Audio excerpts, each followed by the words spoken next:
Bonjour à tous, bienvenue pour ce webinaire dédié à la transition numérique dans le monde du bâtiment. Le monde évolue, l'avez-vous vu changer? Et il y a quelques années, faire un zoom, vous voyez bien, dans les années avant 2000, avant 2010, ça voulait dire avoir un gros objectif sur son appareil photo. Et puis, dans les années 2007, 8, 9, 10, ça a commencé à vouloir dire complètement autre chose. On faisait un zoom sur un smartphone. Et puis, avec les années Covid, parce que hélas, maintenant, on peut dire les années Covid, en tout cas pour l'année 2020, et ce début d'année 2021, faire un zoom, ça ne veut plus du tout dire la même chose. Voilà une petite introduction. Et nous allons accueillir pour ce webinaire dédié à la transition numérique notre premier intervenant qui est Pascal. Bonjour Pascal. Oui, bonjour à tous. Moi, je m'appelle Pascal Pert, je suis formatrice et technicienne support chez Vicad. Et nous sommes donc éditeurs de solutions numériques de CAO, DAO et métrique en bâtiment. Merci Pascal. Nous aurons également avec nous Jean-Yves. Bonjour Jean-Yves. Bonjour Dominique, bonjour à toutes et à tous. Donc Jean-Yves Olivier, Société Numérébat. Moi je réalise des relevés 3D à l'aide d'un scanner, donc nous allons parler de relevés ce matin. Merci. Nous avons également avec nous un troisième animateur, Christophe. Bonjour Christophe. Bonjour. On va parler de Google Workspace, la suite logicielle qui va vous permettre de gagner en efficacité et en mobilité surtout. Merci. Et notre dernière intervenante sera Sarah. Bonjour Sarah. Bonjour à tous, donc je suis Sarah Mirales de la société Membus, expert en développement de solutions pédagogiques immersives. Et aujourd'hui, je vais vous parler de digitalisation de la formation. Merci. Alors, à tout à l'heure et nous allons démarrer tout de suite notre webinaire parce qu'on n'a pas beaucoup de temps. On va démarrer tout de suite notre webinaire avec Pascal et je vous laisse entre ses mains expertes pour vous parler de digitalisation des métiers et des devis de travaux. Alors moi, je vais vous présenter notre outil, le TouchCAD, qui est un outil qui permet de générer des métriques et des devis en reproduisant et en automatisant sur plan la chaîne de travail traditionnelle. Donc, TouchCAD peut être liaisonné avec la plupart des logiciels de gestion de marché, mais peut également fonctionner en toute autonomie. Donc, dans l'exemple que je vais vous présenter, je vais liaisonner TouchCAD avec le plugin Batigest Preset. Donc, ici, vous avez la liste des logiciels qui sont déjà paramétrés aujourd'hui avec TouchCAD, mais il est possible d'en paramétrer davantage s'ils ne font pas partie de la liste des logiciels présents ici. Donc, le fait de liaisonner TouchCAD avec Batigest va me permettre de récupérer ici la bibliothèque d'ouvrages de Batigest. Donc, TouchCAD lit directement dans la base de données de Batigest et permet également d'éditer des devis dans Batigest à partir des éléments dessinés dans mon plan. Je vais commencer donc cet exemple de plan au format PDF, donc importé dans TouchCAD, et sur lequel je souhaite quantifier et chiffrer les réglages, les cloisons et les plafonds. Donc, pour information, il est possible d'importer d'autres types de fichiers, savoir par exemple du fichier DWG, du DXF, du VFC. Donc, je vais commencer par dessiner mes réglages en utilisant l'outil. Je vais commencer par paramétrer la hauteur de mes réglages, l'épaisseur. Je vais appliquer une couleur qui va me permettre ensuite de réaliser mes plans de repérage. Donc, je réalise mon tracé, qui va me permettre de calculer mon entrée, ainsi que la réalisation de mes plans de repérage. J'associe ici un ouvrage de la bibliothèque de Batigest.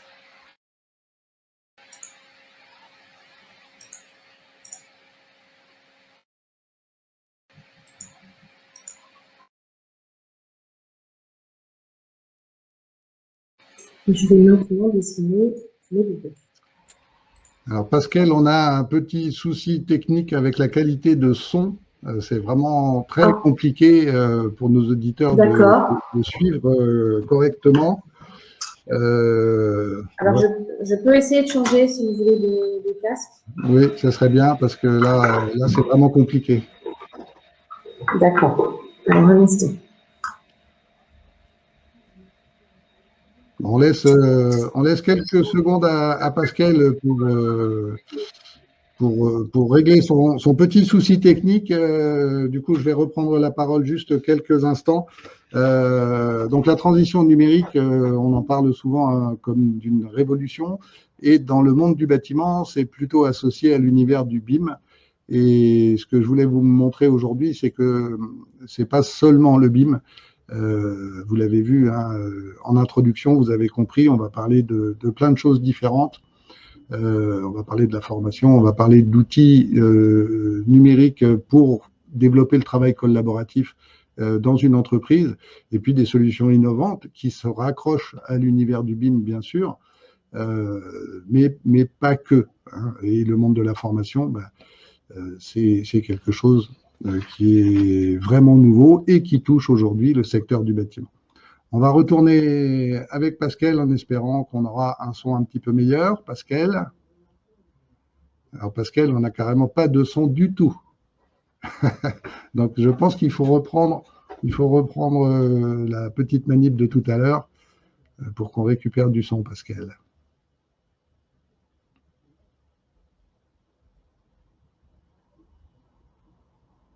Bon, on a visiblement un petit souci technique avec Pascal. Et ben comme Jean-Yves de son côté est prêt à intervenir, on va laisser Pascal régler ses petits soucis et puis on va changer l'ordre de passage et on va proposer à Jean-Yves de nous parler de Scan 3D. Ok, merci Dominique. C'est bon? On peut y aller? Oui, oui. D'accord. Donc, moi, aujourd'hui, je vais vous parler des relevés 3D que j'effectue à l'aide d'un scanner. Donc, on va parler technique de 30 secondes. Les scanners, en tout cas le mien, réalise deux fonctions. On a une photo 360 et on a des relevés de points, donc les coordonnées des points. Et ensuite, le scanner associe les couleurs des photos relevées et les points, ce qui nous donne au final un nuage de points en couleur que je vais après vous montrer. Dans l'immédiat, j'ai choisi de vous montrer quelques photos de ce que j'ai pu réaliser. Ça va vous donner des idées pour ce qu'on peut faire avec un scanner. Voilà, on démarre.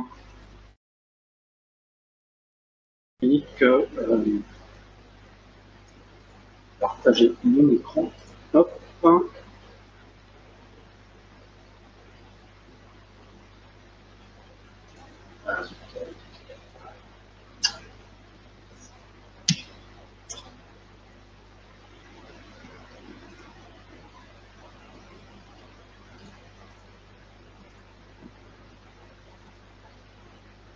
Voilà, c'est bon. Dominique, tu m'entends? Oui, c'est bon, voilà, ton écran est partagé. D'accord, ok. Voilà, alors ici, il s'agit d'un relevé de 3D d'une façade d'immeuble. Donc le but, l'entreprise qui m'a missionné voulait un relevé précis pour fabriquer un bardage inox. Jean-Yves, nous n'avons pas le bon écran, on a les fichiers qui sont présents sur ton ordinateur. Ah, d'accord. Comment ça se fait? Décidément. J'arrête le partage.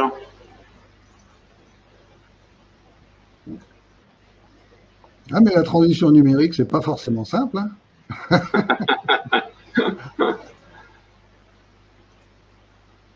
Vous voyez, c'est du vrai live. Hein. On a des soucis de micro, on a des soucis de partage d'écran. Ça va là, c'est bon? Voilà, cette fois-ci, c'est le bon écran. Merci, Jean-Yves. Ok. Donc, l'entreprise qui m'a missionné pour ce travail c'est une entreprise qui réalise, entre autres, des bardages. Donc, en l'occurrence, ici, il s'agissait de fabriquer un bardage en inox sur une façade. Donc, ici, on voit le 4e étage d'un immeuble, mais en fait, toute la façade a été relevée. Et la façade, le bardage a été fabriqué grâce au logiciel Tecla Structure, dans lequel a été importé le nuage de points que moi j'ai pu réaliser. Donc le nuage de points, on le voit en bas à droite, hein, voilà, c'est le nuage de points. Voilà. On va passer assez rapidement parce qu'il y a pas mal de... il y a quelques photos à regarder, puis après on regardera le logiciel Autodesk Recap. Alors ici, c'était un relevé 3D qui a été fait pour sécuriser un barrage, en l'occurrence y apporter des passerelles. Donc comme on a des rochers, des ouvrages en béton, il fallait quelque chose d'assez précis. Donc ici c'est un bureau d'études qui m'a demandé de faire ça. Donc on voit ici le dessin qui a été fait à partir du nuage de points, donc sous SketchUp. Et puis les passerelles qui ont été dessinées.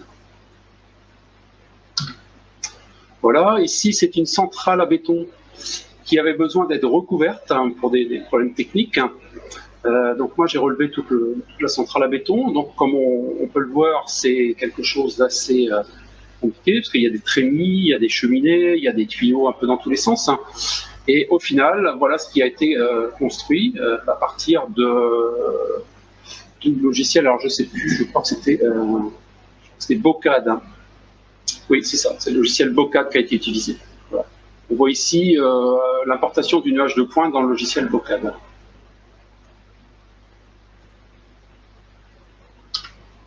Voilà, alors on peut aussi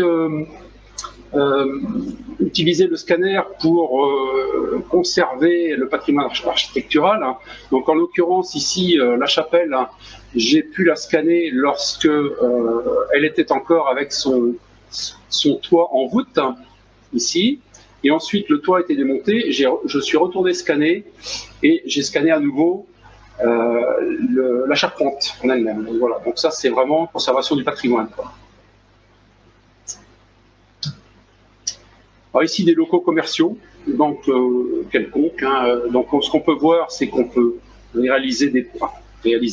obtenir un plan assez rapidement, obtenir une orthophoto, comme on peut le voir ici. Donc je vous expliquerai après ce que c'est une orthophoto. Voilà. Ici, c'est un garage qui a été scanné, un vieux garage des années 20 ou 30, hein, qui a été transformé en appartement. Et donc le but était de fabriquer un plancher collaborant, toujours à partir d'une nuage de points que j'avais fourni. Et donc là Jean-Yves, tu viens de nous présenter une vue en plan, et la vue en plan, elle était faite directement d'après le nuage de points, c'est ça? Ici, celle-là, cette photo-là, oui, tout à fait, voilà, c'est ça. L'orthophoto, là, a été faite d'après le nuage de points, mais ça, de toute façon, on verra après comment on fait dans le logiciel Recap. D'accord. Donc voilà, plancher collaborant. Ah, ici, c'est un hangar agricole dont le but était d'en faire une extension. Et comme on avait des niveaux un peu aléatoires, j'ai fait le relevé 3D et à partir de là, on a conçu l'extension. Voilà. Donc ici, c'était le logiciel CADWorks, spécifique ossature bois, spécifique structure bois, pardon. Alors là, on avance un peu plus dans le BIM, hein, puisque c'est un sujet que tu as évoqué, Dominique. Ici, j'ai présenté le nuage de points tel qu'on l'a sans avoir été nettoyé. Donc le but, c'était de reconstruire la maquette numérique d'un immeuble du centre-ville de Lamballe. Hein. Donc en plein milieu, ici, on a le nuage de points sans nettoyage. Hein. On peut voir à droite la poutre du bâtiment. À gauche, c'est le nuage de points qui est nettoyé. Puis à droite, c'est la maquette numérique, hein, que moi, je ne fais pas. Je travaille avec Catel 3D, par exemple, hein, qui, elle, est dessinatrice en BIM, sous Revit. Voilà, on a participé également ensemble à la rénovation de logements sociaux dans le Morbihan. Donc, ce qu'on voit ici, c'est la et puis donc c'est un photomontage bien sûr, hein. Et puis autour on voit les immeubles, enfin on voit le nuage de points en fait tel que je l'ai capté moi avec le scanner. Ici on a travaillé sur une médiathèque à Saint-Brandon, côté de Saint-Brieuc. Donc là, toujours pareil, hein, le nuage de points qui a servi à faire la maquette numérique. Et au final, voilà ce que ça a donné au niveau de la structure métallique. Ça, c'est la prison de Guingamp qui est en rénovation pour en faire un centre culturel. La prison est désaffectée depuis une cinquantaine d'années.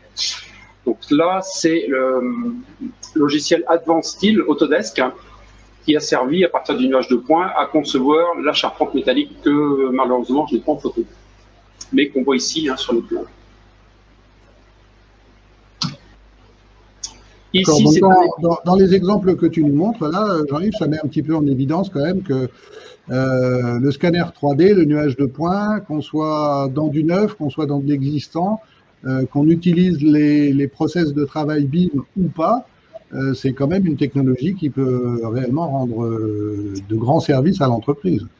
Tout à fait, exactement. Oui, oui, oui. La preuve en est, justement, ça c'est un EHPAD qui était en construction avec un atrium un peu qui sortait de l'ordinaire, hein, parce qu'on le voit ici. Donc ce sont en fait deux figures géométriques inversées entre le premier et le deuxième étage. Hein.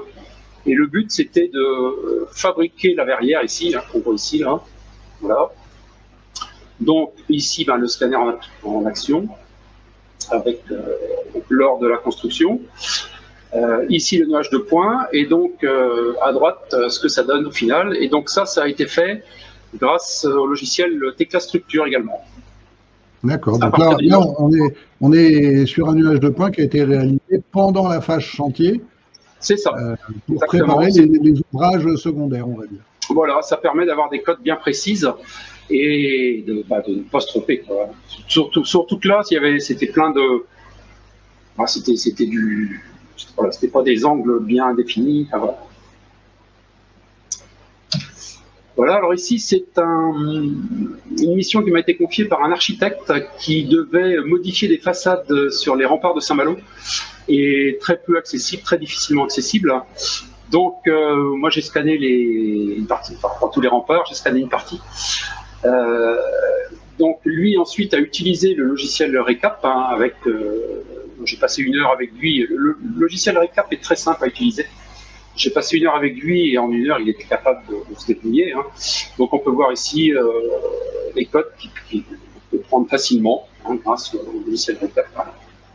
Voilà, ici, c'est un affichage en fonction des hauteurs, de la hauteur, de l'altimétrie. Alors, des projets un peu plus conséquents, donc avec KTM 3D, on a réalisé les maquettes. Enfin, moi, j'ai réalisé le relevé, et elle a fait les maquettes numériques des piscines Aquabay à Saint-Brieuc et Goelis à Binic. Hein. Donc, la piscine, c'est 9300 m². Donc ça, ce sont des projets un peu plus conséquents. Ça m'a pris 1 mois pour faire ça. Alors sur des grands projets comme ça, ou celui qui arrive là maintenant, justement, dans quel cadre le maître d'ouvrage te demande d'intervenir? Quelle est leur idée et qu'est-ce qu'ils vont faire de ce nuage de points? Ici, c'est pour faire un appel d'offres, hein, parce qu'en fait, il y a des travaux à faire, hein, des travaux, et puis, je crois qu'on ne peut pas se le cacher, il y a quelques soucis quand même sur la piscine d'Aquabay, Saint-Brieuc, hein, au niveau du bassin. Et donc, je crois qu'ils ont l'intention de refaire le bassin et apporter d'autres travaux. Je crois qu'ils vont faire une extension de locaux techniques, enfin pas techniques, mais pour le personnel. Voilà. Et donc, c'est vrai que Saint-Brieuc, Armor Agglomération, est un peu précurseur en BIM. Hein. Ils essayent de pousser vers le BIM. Hein. Depuis, on a fait d'autres choses. On a fait une école. On a fait donc l'école, c'était dans le but de faire une rénovation complète. Hein. Donc on a fait l'autre piscine de Goelis, là, à Binic. Hein. Voilà. Donc c'est le but. Eux, ils sont un peu porteurs au niveau de la maquette numérique. Ils veulent pousser vers la maquette numérique. D'accord. Donc ici, ben, ça c'est pareil, c'est quelque chose pour lequel on est de plus en plus appelé, c'est dans l'industrie. Alors ça sort un peu du cadre du bâtiment, mais de plus en plus l'industrie s'intéresse à la maquette numérique, hein, et ce qu'on appelle l'usine 4.0. Donc ici, ce sont des locaux techniques, hein, qui ont été relevés. Alors, ce qu'on peut voir ici, c'est que lorsqu'on fait des relevés avec le scanner, hein, on peut aussi faire des photos, ce qui permet après d'avoir la référence complète, hein, des machines, hein, ou du matériel qui est installé. Voilà, ici, ben, c'est pour l'ancien siège de la BPO, qui va devenir un hôtel, hein, l'hôtel de la Monnaie, place des Lys à Rennes. Hein. Donc j'ai relevé une bonne partie du bâtiment qui est en cours de réflexion. On voit ici, hein, le futur. Voilà, place des Lys à Rennes, pour ceux qui connaissent. Ouais. Voilà, puis ça, ben, pareil pour ceux qui connaissent le Val-André. Donc j'ai relevé toute la digue. J'ai passé une semaine, c'est une semaine où j'avais pas de mission. Donc, je me suis dit qu'est-ce que je vais faire pendant la semaine là. Donc j'ai relevé toute la digue du Val-André qui fait 2 km. Hein. Bien évidemment, je n'ai relevé que l'extérieur. Hein. Voilà, c'est plus un exercice de style qu'autre chose. Pour l'instant, ça m'a pas servi à grand chose. Voilà, donc j'en ai fini pour les images. Donc ce que je propose maintenant, c'est de regarder comment tout ça peut être utilisé par les entreprises du bâtiment. Donc je vais repartager l'écran. Je rappelle aux participants qu'ils peuvent interagir en utilisant l'espace de discussion. Vous pouvez poser vos questions par écrit ou vos remarques. C'est bon, tu as la vision, Dominique? Oui, ça y est, on voit, on a Récap à l'écran. D'accord, voilà. Donc là, il s'agit du logiciel Autodesk Récap, qui est un logiciel, je dirais, en grande partie gratuit, parce que tout ce que je vais vous montrer là, on peut le faire avec la version gratuite, hein, sachant que la version payante, ça permet en plus de nettoyer le nuage de points, ce que nous, on fait, hein, dans le cadre des relevés. Voilà. Mais globalement, en grande partie, il est gratuit. Donc, je vais vous montrer ici ce qu'on peut faire avec ça. Là, j'ai relevé pour le compte d'un bureau d'études le centre de tri, le vieux centre de tri des années 30 près de la gare de Saint-Brieuc, qui va être bientôt aménagé en bureau.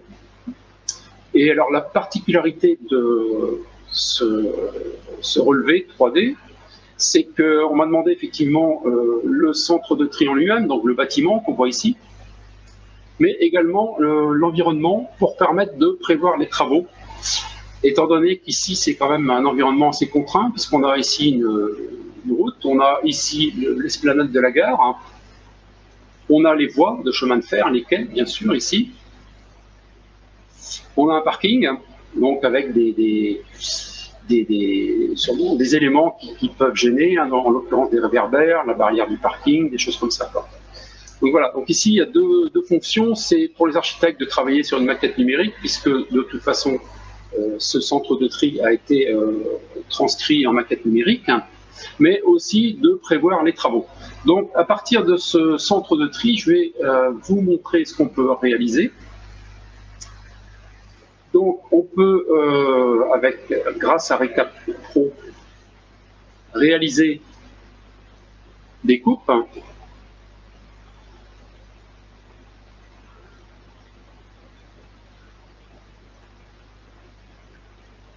Voilà, alors c'est vrai que la première fois qu'on voit un nuage de points, on a un peu de mal à l'appréhender. Il y a un certain nombre de choses lui, le scanner, il relève tous les points. Donc forcément, il y a des choses qui peuvent paraître un peu curieuses, hein, mais on s'y fait vite. Et surtout, grâce à Récap, on s'y fait vraiment très vite. C'est vraiment un logiciel très convivial. Donc ici, on a une coupe du bâtiment. On va pouvoir prendre des cotes. Hein, là. On a tout de suite la cote, 8,43 m. On peut avoir par exemple une altimétrie. Voilà. On peut avoir des angles. on peut avoir vraiment toutes les cotes possibles de tout ce qu'on a relevé sur le bâtiment. Donc ça, c'est une coupe. Je peux vous montrer aussi un plan.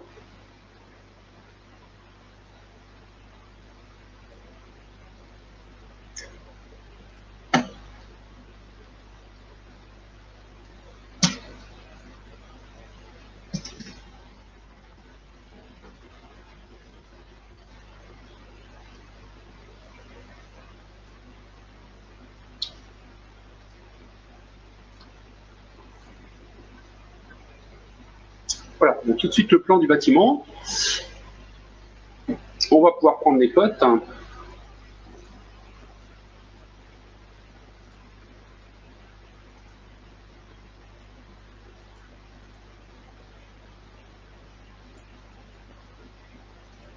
Voilà. Donc, ça va nous donner une orthophoto. Oh, pardon, là, voilà. Ça va nous donner une orthophoto qu'on peut bien sûr exporter. Voilà, bon, je vous montre pas l'exportation, mais au final, voilà ce qu'on voilà ce qu'on va avoir. Donc cette orthophoto va permettre, par exemple, dans AutoCAD, d'importer, enfin, on va pouvoir l'importer dans AutoCAD, et avec la longueur qu'on a prise ici, on va pouvoir y rentrer la référence de la longueur et voir tout de suite les cotes, et on va pouvoir venir s'accrocher sur les points de la photo dans AutoCAD. Voilà un exemple vraiment typique de ce que ça permet de faire. D'accord. Merci Jean-Yves. Donc là, ça veut dire, voilà, tu as dit AutoCAD, ça veut dire que dans un logiciel de dessin standard, classique, je dirais traditionnel d'aujourd'hui, on n'est pas obligé d'être déjà dans une chaîne de production BIM et travailler avec des outils un peu plus complexes comme Revit ou Tecla Structure dont tu as parlé tout à l'heure. Même avec AutoCAD, on va quand même pouvoir déjà collaborer avec ces façons de travail un peu plus modernes. Exactement. Excuse-moi pour l'AutoCAD. Effectivement, tous les logiciels de dessin aujourd'hui savent importer une image et on peut y rentrer une référence de longueur. Et oui, tout à fait. Tous les logiciels de dessin permettent ça. Et dans tout ce que j'ai montré au niveau des photos, on a, c'est pareil, beaucoup de logiciels aujourd'hui permettent l'importation de nuages de points, donc Tecla Structure, SketchUp, Bocad, AutoCAD, Advanced Steel, etc. Donc aujourd'hui, oui, on peut très bien travailler avec un nuage de points, soit avec son logiciel de conception, soit effectivement directement sur Recap, comme je l'ai montré là. Ok. Eh ben, merci Jean-Yves. Voilà. Si vous avez des questions, c'est le bon moment. Je vois que pour l'instant, soit il n'y a pas de questions, soit je ne les reçois pas. Mais pour l'instant, je ne vois pas de questions sur l'univers du nuage de points. Après, ça pourrait être à la fin aussi. Hein, ça pourra être à la fin aussi. Voilà. Si vous voulez qu'on revienne sur cette technologie, il n'y a pas de souci. Merci beaucoup Jean-Yves. De rien, merci. Si tu veux bien couper le partage d'écran aussi, Jean-Yves. Oui, excuse-moi. Oui. Merci. Voilà. Et nous allons maintenant retrouver Pascal qui, je l'espère, a réussi à régler ses petits soucis de micro. Vous m'entendez? Alors, je crois que ça marche plutôt mieux. Si les participants veulent nous dire… Est-ce que vous voyez mon écran? Alors, pas encore tout de suite, mais ça va venir très très vite. Voilà. Alors, on a pour l'instant un écran. Hop, ça y est, il vient et repart. Il est en train d'arriver, très doucement. Ah, on l'a perdu. Donc, vous venez de découvrir peut-être pour certains l'univers du scan 3D que moi, personnellement, je trouve absolument formidable. Mais on a également parfaitement conscience que ça n'est pas la vraie vie pour tout le monde pour l'instant. La vraie vie, c'est d'avoir souvent des plans en PDF ou bien d'avoir les plans en DXF, DWG dans les formats un peu plus traditionnels d'aujourd'hui et pas encore forcément d'avoir une maquette numérique, même si vous avez vu tout est prêt pour mettre en place cette chaîne de production BIM. Merci Sylvie. Sylvie nous dit que le son de Pascal est meilleur. Ah, merci Sylvie. Et donc on va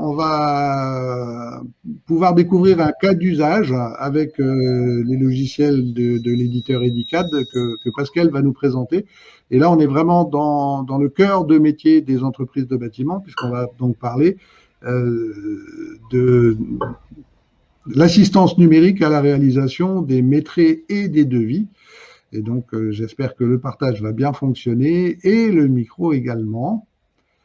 Alors, du coup, est-ce que vous m'entendez? Est-ce que vous voyez mon écran? Ça y est, tu es en ligne et normalement, tout fonctionne bien. D'accord, vous m'entendez bien?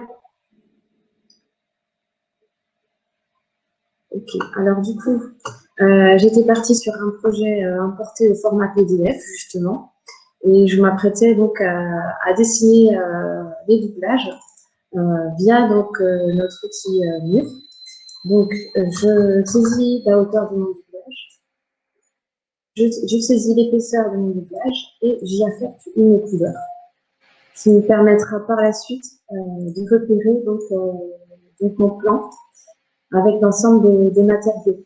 Donc, j'y associe un matériau de la bibliothèque de Batigest que j'avais préalablement désigné avec TouchCAD. Et maintenant, je vais simplement dessiner les doublages sur ce PDF. Alors là, tu nous parles de Batigest, mais si moi, j'utilise pas Batigest dans mon entreprise. Ah, donc vous n'aviez pas entendu le début. Alors, du coup, c'est une très bonne question. Donc, TouchCAD peut être visionné avec de nombreux logiciels de gestion du marché. Donc, en fait, moi, j'ai fait une liaison au préalable avec Batigest. Mais effectivement, j'ai la possibilité de visionner avec d'autres logiciels de gestion. Donc, ici, vous allez avoir un extrait de plusieurs logiciels avec lesquels on est déjà en partenariat. Mais il est possible, si le logiciel n'est pas encore paramétrer avec TouchCAD ou HTPC, de le faire au besoin. TouchCAD est également capable de fonctionner en toute autonomie. On a la possibilité d'éditer en fait des documents format tableur ou type de vie format texte.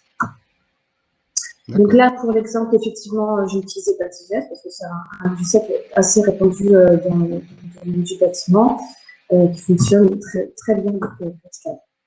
Donc là, j'ai dessiné des doublages qui sont déjà associés en fait à un élément de la bibliothèque de Batigest.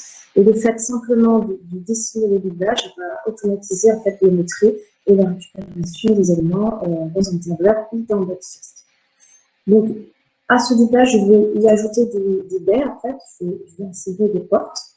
Et la simple insertion de baies vitrées va me permettre automatiquement de décompter la matière de mes livres. Donc là, je le fais en 2D et je vais vous montrer tout de suite je vais retrouver donc mon doublage avec les éléments de porte et de fenêtre que j'ai ajoutés. La 3D, dans le domaine de la cloison sèche, n'a pas forcément d'importance en tant que telle, mais on a quand même cette notion de 3D pour faire de la vérification. Des problèmes de gestion d'altitude, de hauteur de mur, etc. Ça reste un outil de contrôle, en fait. Alors là, le 3D, c'est pas ça qu'on appelle une maquette numérique? Alors si, on a la possibilité à partir de cette 3D de faire de l'export au format IFC. D'accord. Et format IFC, du coup, je vais être compatible avec les autres entreprises qui travaillent déjà dans ce monde du numérique? C'est ça. L'intérêt de la maquette IFC qu'on va générer depuis TouchCAD permettra en fait d'être ouvert avec n'importe quel autre outil, autre logiciel de 2D, 3D, des logiciels qui sont en mesure de pouvoir ouvrir ce type de fichier. L'intérêt est là, justement, de pouvoir communiquer avec n'importe quel logiciel de 3D. D'accord, merci. Je te laisse continuer. Donc, donc je vais juste tracer encore quelques cloisons pour vous montrer, et puis les plafonds. Présenter un petit peu ce qu'on a l'habitude de faire en utilisant dans le domaine de la cloison. Je vais modifier encore la hauteur, je vais modifier la cloison, je vais modifier aussi la couleur,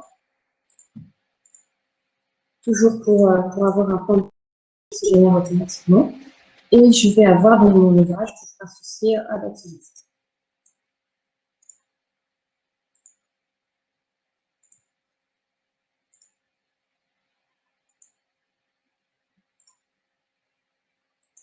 Je vais intégrer aussi une porte.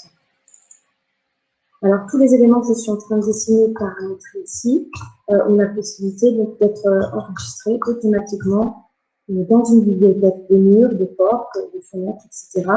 Ce qui impliquera du coup la création automatique et rapide en fait de la maquette. Donc, je vais tracer un plafond. Donc, on a l'outil mur qui permettra de dessiner tous les murs avec cloison. Et l'outil dalle qui permettra de tracer toutes les faces planes en fait.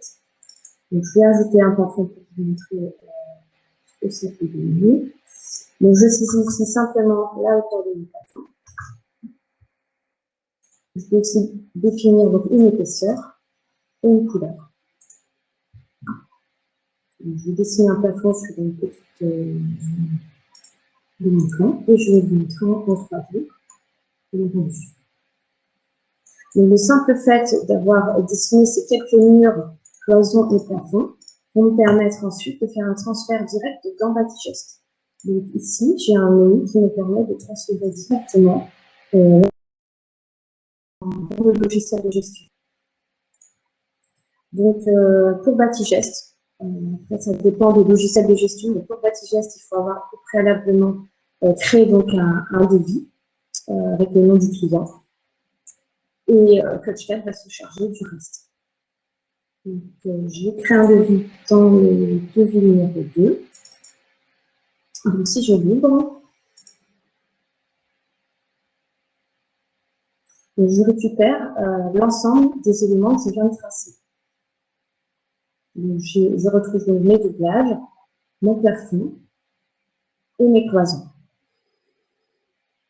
Donc, en fait, la simple représentation graphique de mon doublage, de mes cloisons de mes plafonds, me permet de générer et mon plan de repérage et mes métriques. Et peut également créer automatiquement le devis dans le logiciel de gestion que vous souhaitez. Est-ce que vous avez des questions déjà par rapport à ça? Dominique ou Alors non, Pascal, pour l'instant, on n'a pas de questions, mais je pense vu la mauvaise qualité de la liaison, on perd de temps en temps un petit peu ton curseur et l'image, et le son reste quand même relativement catastrophique. Je crois qu'on va du coup réduire un petit peu ta présentation. L'idée était quand même de montrer, et je pense que voilà, la démonstration en a été faite. Aujourd'hui, c'est vraiment devenu réellement accessible de travailler avec ces outils de maîtrise pas automatique, mais très largement assistés. C'est ça. Et surtout, on utilise aujourd'hui une interface qui finalement est connue parce que quand on te voit dessiner là, on n'est plus dans AutoCAD puisqu'on dessine pas des traits, mais on est encore dans un univers où on dessine en 2D et donc qui est facilement appréhendable. C'est ça, exactement. Hein, et donc là, la petite démonstration que tu viens de nous faire avec des murs extérieurs, des murs intérieurs et des cloisons, qui ont été donc le simple fait de les dessiner, on a eu tous les ouvrages qui ont été devisés automatiquement dans notre logiciel de maîtrise et devis. Voilà, c'est ça. Donc là, je vous ai montré l'exemple de cloison sèche, mais c'est plus il est possible de réaliser des maîtrises pour tous les autres corps de métier du bâtiment. Donc, le carrelage, les peintures. D'accord. Si je suis peintre, ça marche aussi. Et si je suis charpentier, ça marchera aussi. Je vais pouvoir faire ma cubature de bois. Ouais. On peut également utiliser des éléments de charpente pour quantifier la charpente, des éléments de couverture pour quantifier des couvertures, des réseaux électriques. On n'est pas vraiment limité dans le type de métier du bâtiment. D'accord. Bon. Eh ben, merci beaucoup, Pascal. J'invite également les participants, si vous avez des questions, vous pouvez les poser maintenant ou un petit peu plus tard, et puis on reviendra avec Pascal plus tard, elle pourra répondre à vos questions. Pour l'instant, je ne vois pas de questions en live.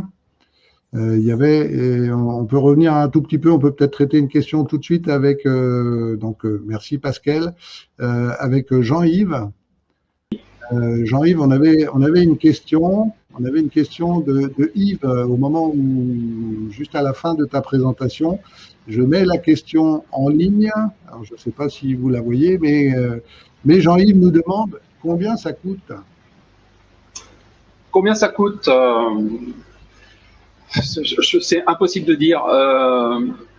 C'est impossible de dire. Ça dépend. Moi, je fais des devis vraiment comme ça, avec des photos où le mieux, c'est encore d'aller sur place. Hein.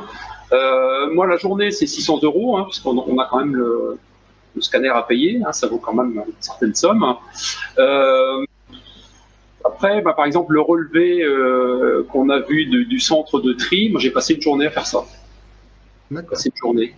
Donc voilà, la plupart des choses qu'on a vues dans les photos, c'est une journée. Forcément, la piscine, c'était un mois, pratiquement un mois dessus. Voilà, c'est pas facile. C'est vraiment pas facile de donner un prix. J'ai pas de prix au mètre carré parce que un hangar de 3000 m² mais qui n'a pas aucune cloison, ou alors on a fait des maisons de retraite, on a fait des cliniques où là c'est plein de petits recoins, ça n'a rien à voir. Forcément, quand il y a plein de pièces, quand il y a plein de couloirs, on y passe beaucoup plus de temps que des grands hangars qui sont vides. D'accord ? D'accord, merci. Voilà. Bon, et on a donc merci Jean-Yves. On va passer au travail collaboratif, mais nous reprenons l'antenne avec Pascal pendant quelques secondes, puisqu'on vient d'avoir une petite remarque qui nous dit « Malgré la qualité de la liaison, la démonstration reste très intéressante. » Voilà. Donc le sujet et la démonstration sont des points très intéressants. C'est vraiment dommage que la technique ne soit pas avec nous ce matin. Voilà, c'est les limites de ce qu'on fait en visio. On a des fois des petits soucis comme ça. En tout cas, merci Pascal. Nous allons rejoindre maintenant Christophe, qui va donc nous parler dans le cadre de la transition numérique. Et nous, on va essayer de s'intéresser un petit peu plus à la filière bâtiment, bien sûr. Mais dans le cadre de la transition numérique, il y a un sujet qui revient assez souvent et sur lequel, au Centre de ressources numériques du bâtiment, j'ai régulièrement des questions. C'est comment je peux mettre en place un univers de travail collaboratif dans mon entreprise. Et c'est en partie le job de Christophe, et donc il va nous en parler. Et voilà, bonjour. La présentation est en ligne. Vous m'entendez, c'est bon? Dominique? Tout fonctionne très bien. Bon, très bien. Donc, je vais vous parler de Google Workspace. Donc, Click, donc la société que j'ai créée, donc avec Google Cloud Partner, et donc propose des migrations et des intégrations de cette solution Google Workspace, donc qui va vous permettre d'avoir un véritable écosystème d'applications avec un domaine dédié. Donc, tous les outils dont vous avez besoin pour travailler vont être regroupés dans une seule solution. Alors là, on parle de transition numérique, on n'est plus dans vos outils métiers, comme on vient de le voir avec les autres intervenants, on était plus sur des plans 3D, des choses comme ça. Là, c'est tout ce qui va tourner autour de votre métier, donc l'aspect plus bureautique et communication. Donc, pour ce faire, on va utiliser un seul logiciel. Donc, ça, c'est très important. Un seul logiciel pour faire fonctionner tous les logiciels de la suite. C'est Google Chrome. Vous connaissez certainement, c'est le navigateur que Google a développé, un navigateur web. Le gros avantage de la solution Google Workspace, c'est que vous avez besoin juste de Chrome. Donc, à l'extrême, on pourrait pousser à utiliser même des Chromebooks, qui sont des ordinateurs équipés ni de Windows ni de macOS, mais simplement de Google Chrome, puisque ce logiciel est capable de faire fonctionner toute la suite en mode connecté ou en mode d'ailleurs déconnecté. Donc plus besoin d'installer les autres logiciels type Pack Office, Microsoft Outlook, etc. Donc la suite applicative en détail, bon, c'est un ensemble d'applications incluses. Hein, donc si on regarde la première ligne ici, on est plus sur une partie communication avec des messageries, de la visioconférence, du calendrier. On va trouver aussi une ligne plus bureautique, donc avec l'équivalent du Pack Office Microsoft. Et puis une ligne plus réseau social et développement, ainsi que la grosse partie sécurité gestion qui va vous permettre d'administrer votre domaine complètement en autonomie et vous-même. Donc on va voir ça un petit peu en détail. Donc Gmail, vous avez certainement connaissance de Gmail, hein. Souvent on a des comptes Gmail en perso. Bon voilà, vous allez avoir un Gmail, mais avec un arrobas, avec le nom de votre entreprise, votre nom de domaine Internet, en accord avec votre site Internet. Donc déjà, vous aurez une communication plus unifiée, ce ne sera pas du entreprisedupont@orange.fr, mais ce sera @dupont.fr. Donc ça, c'est très important pour votre communication. Et si moi, entreprise Dupont, je n'ai pas de site Internet, comment c'est pas grave. C'est pas grave, il suffit de déposer un nom de domaine auprès d'un hébergeur type Gandhi, One and One, OVH, peu importe. On va déposer un nom de domaine, ça coûte environ 10 € par an. Et donc sur ce nom de domaine, on va dire, aujourd'hui, les emails doivent arriver sur ce domaine avec des serveurs Google derrière. Ouais, moi, je sais pas faire ça. Moi, je débute en transition numérique. Moi, je sais pas faire un truc de nom de domaine. Eh ben justement, vous passez par Click, qui saura vous le faire. Non, je vais vous déposer un nom de domaine à votre nom et en votre nom propre. C'est-à-dire que je vais créer un compte OVH au nom de l'entreprise Dupont, au nom de Monsieur Dupont. Et je vais déposer le nom de domaine @dupont.net, par exemple, directement pour lui-même. Donc, je ne suis pas propriétaire, moi, du nom de domaine en tant que prestataire Click. Le nom de domaine est bien au nom du client. Et puis, une fois que ce nom de domaine est en ligne, eh bien, on va pouvoir y greffer et un site Internet, et une messagerie, et éventuellement d'autres choses. J'espère que c'est à peu près clair. Ouais, juste avant la messagerie, donc on va la retrouver évidemment sur ordinateur, sur smartphone, sur tablette. Et à chaque fois, on a une correspondance des couleurs. Par exemple, ici, on voit les couleurs bleu, vert, orange qu'on retrouve partout. Ça, c'est très important parce que quelle que soit la plateforme que vous allez utiliser, vous allez être dans votre environnement Google. Personnalisé, donc. Donc, optimiser chacune de vos journées avec cet agenda à partager, c'est qu'en fait, ici, dans l'exemple, on cherche l'emploi du temps de Raymond, et Raymond, on s'aperçoit que, voilà, en violet, il a des créneaux qui sont occupés, donc on va lui proposer une réunion plutôt dans un créneau où il est disponible, c'est-à-dire ici, vous voyez, un petit peu avant 4 h l'après-midi. Donc, ça permet comme ça de connaître les agendas des uns et des autres et de pouvoir faire du partage. Alors Google Drive, c'est le morceau important puisque c'est ce qu'on appelle le stockage en ligne, le fameux cloud. Hein, donc tous ces logiciels sont dans le cloud. Alors le cloud c'est quoi? C'est juste les ordinateurs de Google, enfin dans le cas présent. Hein. Donc vos fichiers seront stockés dans les serveurs de Google et vous y accédez à travers cette application Google Drive qui vous permet d'avoir vos fichiers à vous, mais pas que. Vous allez pouvoir aussi créer des drives partagés. Alors, pour vous ou pour vos clients, on a possibilité de partager un Google Drive, même avec des comptes Gmail perso. Ça fonctionne aussi. Donc, on verra un cas d'usage en fin de présentation qui montrera bien comment ça fonctionne. Google Meet, je crois que maintenant, il est approuvé effectivement par pas mal d'entreprises. C'est un système de visioconférence, un petit peu comme on le fait aujourd'hui, sauf que là, on est vraiment plus dans l'interaction, puisqu'on va pouvoir intervenir les uns et les autres avec des automates, d'ailleurs, qui font passer l'image de celui qui parle en premier plan et les autres en arrière-plan, etc., avec du chat et de la présentation d'écran. On peut même imaginer de la formation à distance. Alors, Google Chat, ça va être votre petit compagnon de communication instantanée. Alors, on peut trouver ça gadget, et puis en fait, on s'aperçoit vite que c'est très pratique. Par exemple, vous êtes sur une entreprise à 2 étages, et puis vous voulez communiquer avec votre collègue qui est au rez-de-chaussée. Vous êtes à l'étage, vous allez faire un petit chat, ça vous évite de bouger, de descendre et de perdre du temps.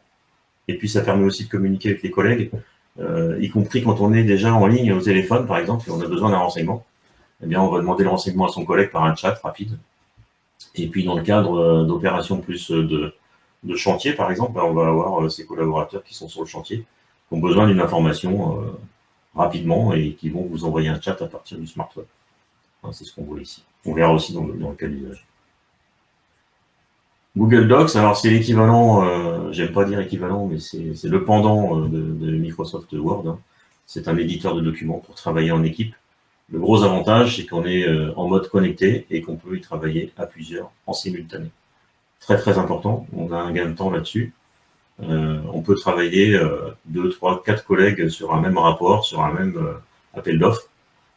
Chacun dans son chapitre, évidemment, sans gêner l'autre, mais on peut travailler et gagner du temps en même temps sur un seul document. Google Sheets, donc le pendant d'Excel. Hein. Alors, je fais taire la rumeur tout de suite. On peut faire exactement tout ce qu'on fait sur Excel, sur Google Sheets, moyennant une adaptation, bien sûr, et un petit peu de formation. J'ai des clients aujourd'hui qui ont complètement abandonné le pack office sur des populations même de plusieurs dizaines de personnes.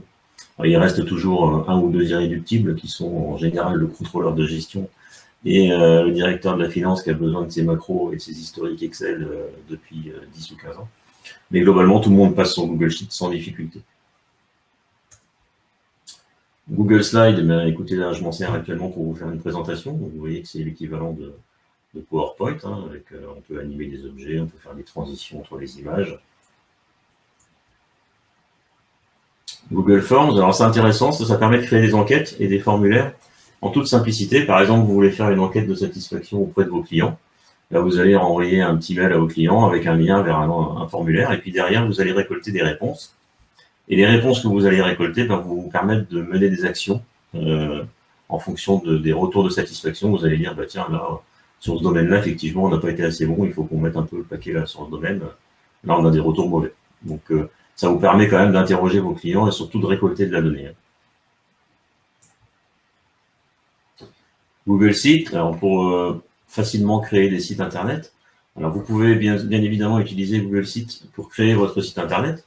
Et là, je rebondis sur ce que disait Dominique, même si on est débutant, là, on peut faire son site internet sans aucune ligne de code. C'est-à-dire que là, on va utiliser les boutons ici, importer. Donc importer, ça va être un fichier image qui se trouve sur votre ordinateur, ou bien on va aller directement sélectionner nos fichiers dans notre Drive, puisque les fichiers sont stockés en ligne. Et il suffit de les prendre et de les glisser dans la page et d'organiser la page. Quand on a fini, on fait publier et notre site internet, il est en ligne. Donc si vous voulez, vous irez voir mon site à la fin, je vous donnerai les coordonnées. Il est entièrement fait sur Google Sites, évidemment. Google Currents, c'est l'ancien Google+, pour ceux qui l'ont connu côté Gmail gratuit, qui a disparu. Ils l'ont gardé pour le mode entreprise, et donc c'est un réseau social d'entreprise. Bon, vous pouvez communiquer sur des nouveaux produits, sur des notices de fabrication, des notices de montage, et faire dans votre domaine un intranet un petit peu pour vos collaborateurs. Google Keep, alors celui-là je l'aime bien, c'est la prise de notes et la gestion des notes. Donc vous voyez le smartphone ici, je prends une note sur mon téléphone parce que je suis sur un chantier. Et puis quand j'arrive à mon bureau, je retrouve la même note dans mon ordinateur puisqu'évidemment tout ça est dans le cloud et stocké chez Google. Donc la prise de notes est facile et surtout elle est centralisée.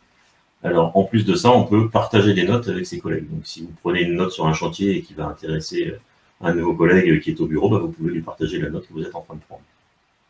En temps réel, bien sûr. Là, c'est plus la partie développeur, mais ça peut intéresser par rapport à ce que j'ai vu des autres participants et de l'intégration des différentes solutions logicielles.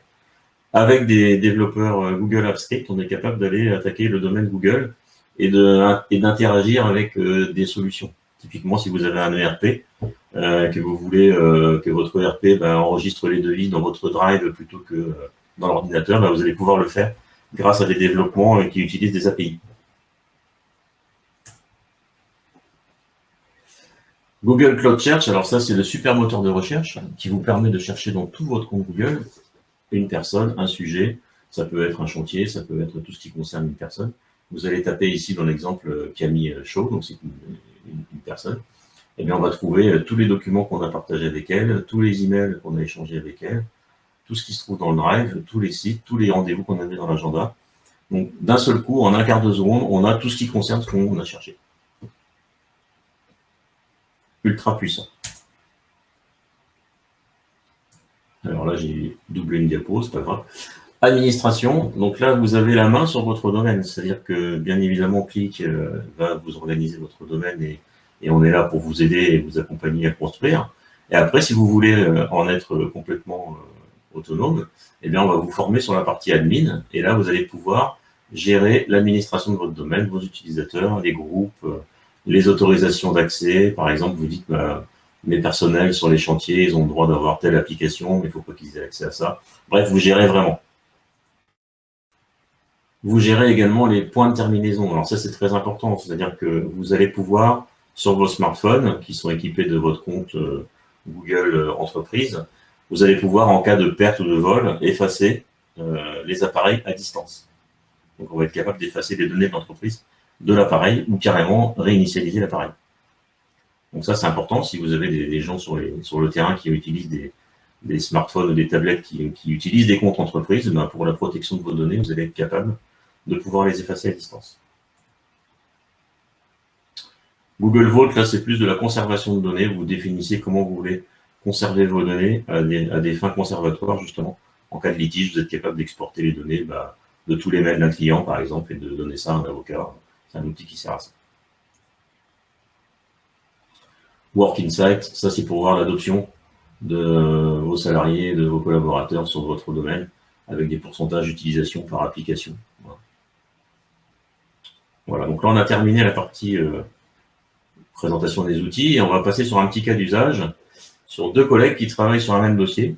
Il y en a un qui est au bureau et l'autre qui est sur le terrain.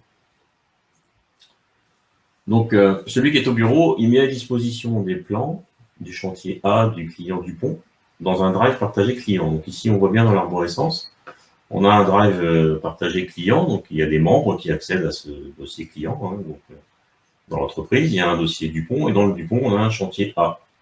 Et donc, dans le dossier plan, il met à disposition dans le dossier 2 plans pour que les gars sur le terrain puissent réaliser correctement la pose de fenêtre.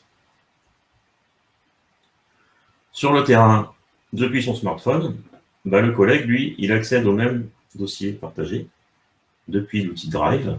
Donc, il va tomber dans client, Dupont, chantier A, plan, et il va pouvoir avoir les plans directement sur le chantier. Donc, il n'est plus obligé de partir avec les plans au format A2 qu'il faut déplier, qui prennent de la place. Là, on va pouvoir zoomer jusqu'à 4000%. Donc, évidemment, si c'est du PDF, on aura un détail très très fin. Au bureau et sur le terrain, donc là, on revient dans l'application chat. On est en train d'échanger avec son collègue. Et bien là, il y a le collègue qui est sur le terrain qui dit salut, je suis chez Dupont. Ok, Christophe lui dit prends-moi des photos des fenêtres pour notre book. Et lui va s'en occuper directement.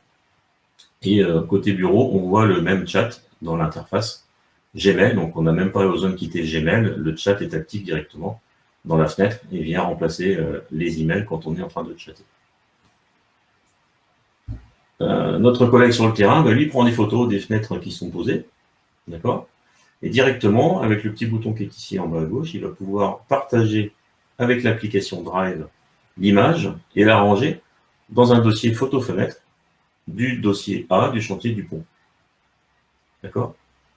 Donc, ce qui fait qu'au bureau, le collègue qui a demandé les photos les a directement, qui arrivent dans le bon dossier à destination. Donc, la personne, quand elle va rentrer du terrain au bureau, n'aura pas en plus à ressortir ses photos de son téléphone pour les mettre dans l'ordinateur, pour après les mettre dans le drive. L'opération a été faite directement en temps réel sur le terrain. Voilà quelques exemples d'entreprises bretonnes qui nous font confiance, qui sont passées sur Google. Donc, on a des entreprises un petit peu de votre secteur, on a aussi des architectes, et puis on va trouver aussi des mairies et comme Lyon ou Cervon ou Pays de Château-Giron.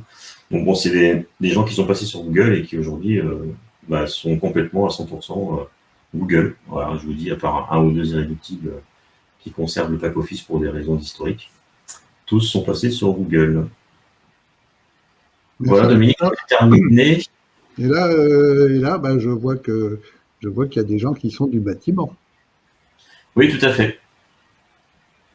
Tout à fait. J'ai une clientèle, effectivement. Alors, ça tient aussi à ma deuxième activité où je fais de l'infogérance spécialiste Apple. Donc, je fais de l'infogérance de parc informatique Apple. Et donc, évidemment, J'ai plus des architectes et les architectes me mettent en relation avec leurs clients et fournisseurs qui sont dans le bâtiment, par exemple. D'accord, d'accord. Eh bien, chers participants, chers viewers, comme c'est écrit en anglais, si vous avez des questions sur cette partie travail collaboratif, cette partie Google, alors oui, on a une question. On a David qui nous dit comparatif avec Office 365 que j'utilise et au niveau du tarif, qu'est-ce que ça donne? Alors, au niveau du comparatif 365, c'est le concurrent parfait de Google Workspace. Ils sont d'ailleurs alignés depuis quelques mois en arrière, ils se sont alignés sur les tarifs. Donc, quelle que soit la solution, le tarif va être quasi identique. Je crois que c'est encore un petit peu moins cher côté Google avec un abonnement basique qui est à 5,20 € par mois pour tout ce que je vous ai montré, avec 30 Go de stockage par utilisateur, donc c'est déjà énorme. Hein. Et après, effectivement, on a des solutions où on monte à 10,40 € où on peut avoir justement tout cet écosystème avec des environnements de drive partagés au sein de l'entreprise, mais aussi avec des partenaires extérieurs. D'accord. Et tu parles de Drive, et donc l'ensemble de mes données sont chez Google et uniquement chez Google? Oui, alors après, on peut mettre en place des systèmes de sauvegarde. On a vu récemment ce qui s'est passé chez OVH. C'est pas parce que c'est chez Google et que c'est sécurisé et que c'est sauvegardé qu'il faut pas non plus prévoir une sauvegarde complémentaire, soit dans l'entreprise, soit à domicile avec moi, je propose aussi ce genre de sauvegarde avec de la réplication sur NAS. Donc, c'est une technologie sur NAS, en fait, qui va être capable d'aller aspirer le domaine Google la nuit et donc de faire une copie locale des données qui sont dans le cloud. Alors, ça coûte pas très cher. On peut avoir des NAS à partir de 500 €. On a un NAS qui est capable de faire ça. Donc, voilà. Un NAS, c'est un disque dur qui fonctionne en réseau. Hein. Voilà, tout à fait. C'est ça. D'accord. Bon, y a-t-il d'autres questions pour Christophe? Pour l'instant, je n'en vois pas arriver, mais s'il y en a, c'est toujours pareil. N'hésitez pas, et puis on pourra rediscuter plus tard avec Christophe. Bien sûr. Ok, bah écoute, si tu veux bien couper ton partage, parce qu'on va maintenant parler un petit peu du monde de la formation. Et on retrouve donc Sarah. Oui, exactement. Rebonjour à tous. Du coup, je ne sais pas là, est-ce que vous voyez bien mon écran? Alors, pour l'instant, on ne le voit pas encore, pardon. mais il faut juste que je clique et ça y est, c'est parti. Donc, on va essayer de faire rapide parce que la digitalisation de la formation, c'est quand même un sujet très, très vaste. Donc là, on va se concentrer plutôt sur les habilitations électriques et tout ce qui va être sécurité chantier. Donc, pour vous présenter un petit peu qui on est chez Membus. Hop, là, ça va être mieux. Donc, on est expert en développement de solutions pédagogiques immersives, donc dédiées à la formation professionnelle. Donc, aujourd'hui, on couvre plus de 20 corps de métiers différents. Donc, la charpenterie, la menuiserie, la soudure, la peinture industrielle aussi, les métiers de l'électricité, du BTP, des travaux publics et bien d'autres encore. Et on s'est donné pour mission de promouvoir en fait ces métiers en tension par l'innovation technologique, mais aussi pédagogique, et surtout de le rendre accessible aujourd'hui. Donc aujourd'hui, en fait, on est parti du constat, surtout que c'était, en fait, c'est facile c'est facile. On sait transmettre le savoir, mais transmettre le savoir-faire, c'est un peu plus compliqué. Et puis surtout, voilà, on a des impossibilités de reproduire une situation en atelier ou sur un chantier, de faire vivre une situation dangereuse aussi à un apprenant ou quelqu'un en formation. Tout simplement pour des questions de sécurité, évidemment. Et puis, on n'a pas non plus un budget illimité pour se former. Il y a toute la maintenance des armoires électriques, par exemple. De faire déplacer un groupe d'apprenants sur un chantier, c'est compliqué. Et surtout, cette impossibilité, en fait, d'apprendre par l'erreur afin de s'améliorer et de monter en compétences. Donc aujourd'hui, la solution la plus évidente pour contourner ces problèmes, on s'est rendu compte que c'était la pédagogie immersive. Donc pourquoi? Tout simplement parce qu'elle permet l'erreur de l'apprenant en exercice, et donc tout en restant en sécurité. Elle permet la répétition en fait du geste professionnel. Pour acquérir ce savoir-faire, il faut répéter le geste encore et encore et pratiquer surtout. Et donc c'est aussi un outil et une solution donc au service du formateur, ça va permettre en fait l'identification du positionnement de l'apprenant et cette individualisation des parcours pédagogiques, où on le verra plus tard, le formateur pourra vraiment mettre le doigt où est-ce que son apprenant a des difficultés et pouvoir vraiment se concentrer sur ces axes d'amélioration là. Donc nous aujourd'hui, nos solutions elles sont en tout cas utilisées sur de la découverte métier dès le collège pour vraiment présenter ces métiers trop peu connus aujourd'hui chez les jeunes ou très impopulaires chez les moins jeunes, sur l'orientation aussi, la formation évidemment, sur la formation professionnelle à la répétition du geste professionnel, mais aussi dans le recrutement, donc chez des entreprises ou des agences de recrutement qui l'utilisent pour valider les compétences des demandeurs d'emploi ou des candidats. Donc l'usage de la réalité virtuelle plus sur la formation, parce que c'est le sujet aujourd'hui, en fait, ça permet d'attirer le public, parce qu'il y a l'effet waouh évidemment sur cette technologie-là, de les recruter, parce en les faisant essayer donc cette technologie et cette solution-là, ils vont développer pour certains un réel intérêt pour le métier, et aussi donc les former donc sur cette solution et permettre la pratique. Donc, je vais rentrer dans le vif du sujet et nos solutions immersives. Donc, nous, chez Membus, ce qu'on a imaginé, c'est une plateforme tout en un. C'est donc en fait une mallette, c'est un petit peu un centre de formation sur roulette, où sont intégrés différents modules. Donc pour le sujet, donc aujourd'hui, donc on est plus sur la sécurité, donc chantier et échafaudage et les habilitations électriques. Et cette mallette-là, elle est vraiment donc utilisée en centre de formation ou en entreprise, que ce soit en atelier parce que c'est super robuste et incassable, hein, parce que là vous le voyez peut-être un petit peu sur le PowerPoint et sur la photo. Donc c'est quand même enrobé d'un plastique assez dur et c'est facile d'utilisation et surtout c'est mobile. Donc c'est sur roulette et vous pouvez vraiment l'amener dans un atelier ou sur des centres de formation, des classes, etc. Et facile d'utilisation. Vous ouvrez la mallette et vous avez le casque et les manettes qui vont avec. On appuie sur un bouton et ça s'allume et ça part et ça fonctionne. Donc sur le module sécurité chantier et échafaudage, donc là, toutes les formations en tout cas concernées, que ce soit donc en entreprise, donc quand il y a des entreprises qui forment en interne ou sur des centres de formation. Donc, on est sur la construction, le BTP, les travaux publics et l'accueil aussi sécurité et toute personne qui sera amenée surtout à travailler sur un chantier. Donc là, les enjeux pédagogiques, c'est vraiment de permettre à l'apprenant de découvrir déjà un environnement l'environnement de travail qui est le chantier, se confronter aux différents risques présents, d'identifier ces risques-là et surtout de sécuriser en fait les zones afin de réaliser le geste professionnel adéquat. Donc, je vous ai mis quelques photos ici pour que vous ayez une meilleure vision. Donc, que ce soit donc sur les zones gros œuvres, préparation gros œuvres, zones de terrassement ou sur l'échafaudage, c'est vraiment là le but de sensibiliser le public et les apprenants sur les dangers qui sont présents sur un chantier. C'est un des secteurs où il y a le plus d'accidents encore aujourd'hui et des accidents graves.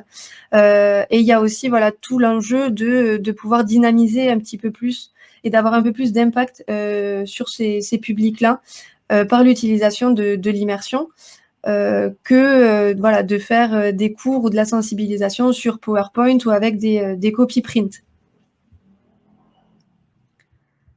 Donc maintenant, je vais passer sur l'habilitation électrique. Donc là, on est sur toutes les formations où l'habilitation électrique doit être passée, les métiers de l'électricité, du BTP. On est autant sur de l'initial que du recyclage. C'est aussi utilisé dans les entreprises pour permettre à leurs employés de s'exercer en amont.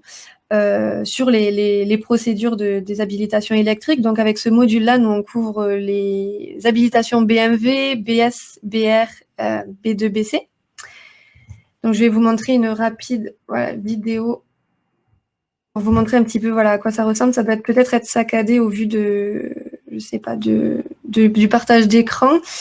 Mais voilà, ici, on est, donc vous pouvez voir sur un espace de travail en totale immersion. C'est une solution en fait économique aussi, donc et mobile. Donc économique, pourquoi c'est-à-dire que ça, vous avez des armoires électriques qui n'ont pas besoin d'avoir une maintenance, en tout cas sur cette solution immersive. Et ça permet aussi le suivi individuel de l'apprenant, donc en temps réel. Ça, je vous montrerai aussi juste après, où le formateur, l'apprenant peut être soit en autonomie, soit accompagné du formateur. Et le formateur peut suivre en temps réel ce qui est en train d'achever, en tout cas l'apprenant. Donc voilà, et pouvoir s'appuyer sur ces axes d'amélioration. Donc voilà, on y vient. Donc Vulcan, c'est la plateforme ouverte de formation, c'est un petit peu le LMS des solutions immersives. Et c'est ça qui permet aux formateurs de vraiment avoir des données de ce que va faire l'apprenant, ce qu'il a réussi ou pas. C'est intégré, donc c'est possible de l'intégrer aussi sur d'autres solutions en réalité virtuelle, pas seulement sur les nôtres. C'est intégré aussi c'est la possibilité de l'intégrer dans les LMS existants. Et donc, pour rentrer un petit peu plus dans le sujet, en fait, ça permet une analyse détaillée des compétences. C'est-à-dire que là, par exemple, vous pouvez le voir, donc vous voyez ma souris. Donc ici, par jour, vous pouvez voir ce que l'apprenant a réalisé en termes d'exercice, s'il a réussi ou pas, où est-ce qu'il en est au niveau du cursus que vous lui avez donné. Donc ça, c'est personnalisable, les parcours pédagogiques que vous pouvez faire. Et ici, vous avez donc cette araignée, cette map des compétences. Vous pouvez voir en fait là où il a validé un peu plus de compétences, donc la rapidité, la résilience, et là où ça pêche un petit peu plus, et pouvoir adapter vraiment ces exercices à cet apprenant-là pour pallier à ce manque de compétences sur certains exercices. Et ici, vous avez donc le détail vraiment des exercices qu'il aura effectué. Donc, par exemple, cet apprenant-là a eu 100% en sécurité, donc ça veut dire qu'il s'est bien équipé de ses EPI. Et qu'il a fait en tout cas toute la procédure en respectant toutes les mesures de sécurité. Le temps d'exécution aussi qui peut être important, ça c'est personnalisable aussi. Et l'achèvement du scénario et la qualité d'exécution de l'exercice. Voilà, donc aujourd'hui, la réalité virtuelle, elle est on considère ça évidemment comme une innovation, mais c'est surtout au service du formateur et de l'innovation pédagogique.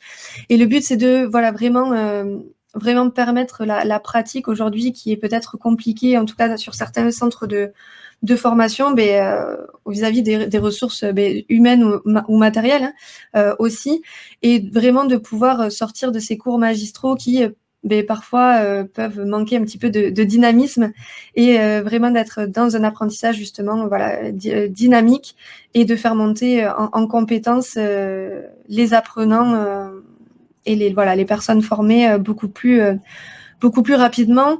Et si on veut peut-être aller voir aujourd'hui encore plus loin, parce que chez Membus, on aime voir encore plus loin, donc on peut peut-être s'imaginer que dans 10-20 ans, comme avec l'ordinateur portable, il y a une vingtaine d'années, tout le monde n'était pas équipé, et aujourd'hui, oui. Et donc, dans 20 ans, se dire que peut-être dans les foyers, il y aura des casques virtuels, et qu'on pourra même découvrir des métiers du bâtiment ou de l'électricité, ou pratiquer beaucoup plus de chez soi. Mais bon, ça, l'avenir nous le dira. Et voilà, je vous remercie. Merci Sarah. Y a-t-il des questions sur cet univers de la formation qui est formation et recrutement, puisque vous avez vu que Sarah vous a parlé un petit peu de l'effet waouh qu'on peut avoir avec ces solutions. Si vous voulez aller un tout petit peu plus loin dans la découverte de ces offres de formation, il y a un site internet que vous voyez là. Il y a quelques vidéos qui présentent encore un petit peu plus ce qu'est cet univers. Voilà. Merci Sarah. Je vois que pour l'instant, on n'a pas de questions. Donc, on se retrouve dans quelques minutes pour la conclusion de ce webinaire. Merci beaucoup. Parfait. Si tu veux bien couper le pardon. partage d'écran. Alors, il faut juste que je retrouve ma souris qui est là. Voilà. Merci beaucoup. Donc, on est bien à l'heure. Il nous reste 15 minutes pour essayer d'apporter un peu une conclusion. Et en conclusion, je voudrais, bien évidemment, dans le cadre de la transition numérique, en tout cas, si vous vous intéressez déjà vraiment au sujet, et si vous êtes présent, c'est que vous vous y intéressez. Dans le cadre de la transition numérique, bien évidemment, on va parler du BIM et la maquette numérique. Alors, on l'a un petit peu évoqué avec Pascal et un petit peu plus avec Jean-Yves tout à l'heure avec le scan 3D. Mais vraiment, je veux vraiment vous dire que la transition numérique et travailler dans la méthode BIM et travailler avec une maquette numérique, c'est possible d'y aller par étapes et c'est pas si compliqué que ça. Déjà, il y a des outils. Alors, ça va être mon tour de partager l'écran.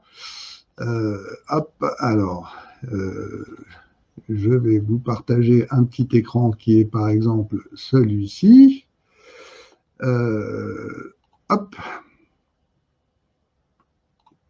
Voilà, ça y va. Et donc, il y a déjà des outils qui sont disponibles et vous voyez ici dans l'agenda, dans les actualités du plan BIM, du plan BIM 2022, eh bien, il y a par exemple de disponible maintenant, c'est pas vieux puisque c'est disponible depuis le 18 de ce mois, un exemple de DCE BIM, donc une opération qui s'appelle Olympie, avec des tutoriels vidéo. Vous en avez un petit extrait ici, spécifiques par métier. Alors, il y a des tutoriels numéro 1, numéro 2 pour bien comprendre ce qui est attendu et ce qu'on peut faire avec une maquette numérique. Et puis, des tutoriels spécifiques par métier, lots gros œuvres, enveloppes, fluides et aménagement finition. Tout ceci est disponible et donc voilà, ça a été tourné ici à Rennes, au Centre de ressources numériques du bâtiment. On peut peut-être en voir un petit extrait, non, je suis pas sûr qu'on ait complètement le temps, mais voilà, ça vous donne un aperçu de ce qu'on peut faire. Et puis dans ce cadre, il y a aussi, alors hop, je dois pouvoir arrêter le partage. Dans ce cadre de l'usage de la maquette numérique, il y a aussi beaucoup de gens que j'appelle les Monsieur Jourdain du BIM. Ce sont des entreprises, on parlait tout à l'heure, Jean-Yves nous a parlé de Tecla Structure pour la charpente métallique, et on pourrait parler pour la charpente bois de Cadwork par exemple. Et là, on est dans le cadre de logiciels métiers qui sont très intégrés dans ces entreprises, intégrés depuis très très longtemps. Il y a beaucoup de gens qui savent les utiliser en bureau d'études, au sein des entreprises, voire parfois dans les ateliers et peut-être un peu sur les chantiers. Ces deux logiciels, Cadwork, Tecla Structure, c'est des logiciels qui sont parfaitement adaptés pour travailler dans un univers BIM, le BIM étant un univers de travail, une façon de travailler et pas une maquette numérique, bien évidemment. Alors, on s'appuie sur la maquette numérique, on va faire du travail collaboratif. Ce n'est pas le même travail collaboratif que ce que Christophe nous a montré tout à l'heure, mais on va travailler par exemple avec des plateformes spécifiques comme Bimeo, qui est également une solution bretonne. Et là, on va faire du travail collaboratif, un peu comme ce que vous a montré Christophe, mais on va le faire autour de cet univers de la maquette numérique. Et quand je dis qu'on a beaucoup d'entreprises qui sont des Monsieur Jourdain du BIM, c'est-à-dire que ce sont des entreprises, c'est des opérateurs, c'est des concepteurs, des dessinateurs qui maîtrisent très bien leur logiciel, mais qui sont passés à côté de la dernière mise à jour et de la formation qui va avec, et qui va leur permettre de vraiment collaborer au travers du format qu'on appelle l'IFC, qui est un format de maquette assez particulier. Si vous voulez, c'est le PDF de la maquette numérique et qui va permettre d'échanger entre les différentes entreprises. Qu'est-ce qu'il y a encore? Jean-Yves l'a un petit peu évoqué aussi. Il a dit par exemple que Recap, le logiciel qu'il vous a montré, le logiciel qu'il utilise pour regarder un nuage de points, il vous a dit le premier accès à ce logiciel, il est gratuit. Ça veut dire que si Jean-Yves réalise pour vous, pour votre entreprise, un nuage de points, il va pouvoir vous le partager et vous allez pouvoir, vous, alors avec certaines limites, mais vous allez pouvoir exploiter ce nuage de points, vous, dans votre entreprise, et vous n'avez pas besoin d'un abonnement spécifique. Alors c'est vrai, il y a des limitations, mais en tout cas, vous allez pouvoir explorer l'univers de ce nuage de points avec un logiciel qui, à la base, est gratuit. Pour faire des choses plus professionnelles, effectivement, il va falloir prendre une licence. Mais le premier accès est gratuit. Tout comme le premier accès est gratuit pour découvrir l'univers de la maquette numérique. Il y a beaucoup de logiciels, comme les tutoriels dont je vous ai parlé, et je vais essayer de repartager un autre écran, par exemple celui-ci. Il y a d'autres logiciels. Ici, j'en ai repris un qui s'appelle Dalux. Dalux, c'est une visionneuse qui est gratuite également et qui va vous permettre de visionner une maquette numérique et puis même de visionner un nuage de points. Vous avez également, alors bien sûr, hein, c'est l'univers des logiciels d'aujourd'hui, vous avez une partie gratuite et puis des options payantes pour pouvoir utiliser toute la ressource. Ici, on est vraiment sur quelque chose où si vous manipulez raisonnablement l'informatique, vous allez pouvoir intégrer ce travail réalisé avec la maquette via une visionneuse gratuite.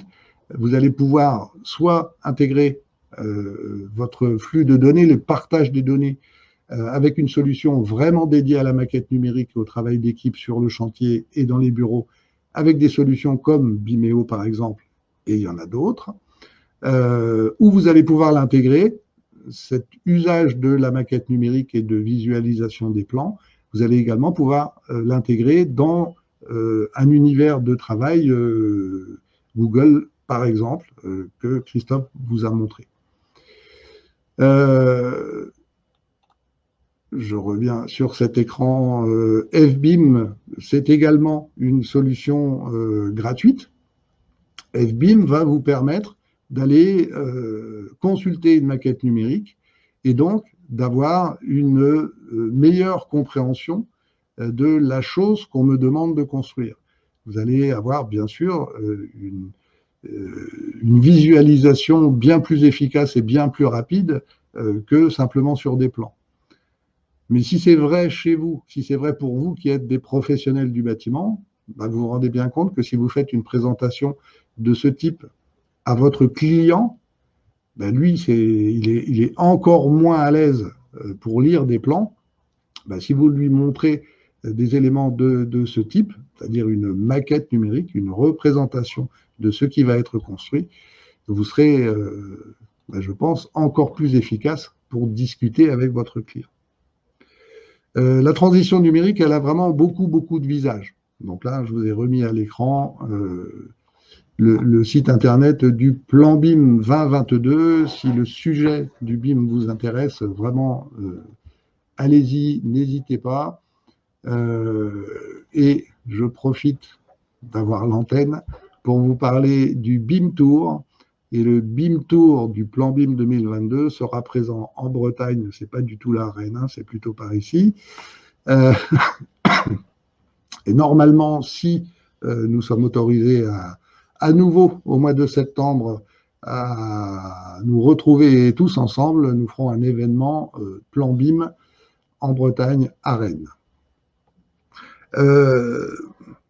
La transition numérique, donc j'étais en train de vous le dire avant de revenir sur le site du plan BIM, la transition numérique, c'est également, par exemple, pour les plombiers chauffagistes, aujourd'hui, l'ensemble de la réglementation, il y a une nouvelle réglementation qui s'applique au gaz depuis un an maintenant. La nouvelle réglementation gaz, elle est 100% accessible gratuitement en ligne. Et ça, c'est aussi une image de la transition numérique. Et dans la transition numérique et dans cette nouvelle réglementation, eh ben, il y a par exemple quelque chose qu'on appelle la nouvelle réglementation. Il y a le passeport technique. Qu'est-ce que c'est le passeport technique? Eh ben, c'est le passeport technique de l'installation. Et là, je vous montre le site du Centre national des professionnels du gaz. Le passeport technique, c'est simplement un élément, un espace. Ça peut être un dossier papier, c'est pas défini, c'est quelque chose dans lequel on va mettre l'ensemble des informations qui concernent l'installation gaz de mon client. Et voilà tout ce qui concerne l'installation gaz de mon client. Ben, il y a l'installation elle-même, bien sûr. Il y a toutes les modifications qui pourront avoir été faites. Il y a bien sûr le certificat de conformité qui sera dedans. Et le gros intérêt, c'est que ce passeport gaz doit être attaché à un logement et pas à un propriétaire. Et ça va vivre avec les différents propriétaires de logements. À chaque fois, il y aura une transmission. Quelle forme doit avoir ce passeport technique? Eh bien, il peut être physique, mais il peut également être dans le cloud. Et ça veut dire que si vous travaillez avec un système collaboratif dans votre entreprise, eh bien, ce système collaboratif dans votre entreprise, vous pouvez également l'ouvrir à vos clients. Alors, ils n'auront accès qu'à un seul dossier, hein, bien sûr. Et dans ce passeport technique que vous allez partager avec votre client, vous allez pouvoir y mettre l'ensemble des documents que la réglementation vous impose de transmettre à votre client. Et ça peut être intéressant de le faire en format numérique parce que vous maintenez, vous gardez la preuve que vous avez bien mis tous les éléments nécessaires à la disposition du propriétaire du logement. Vous avez répondu à deux choses. Un, à l'obligation, et deux, prouver que vous avez répondu à cette obligation. Je pense que c'est plutôt intéressant.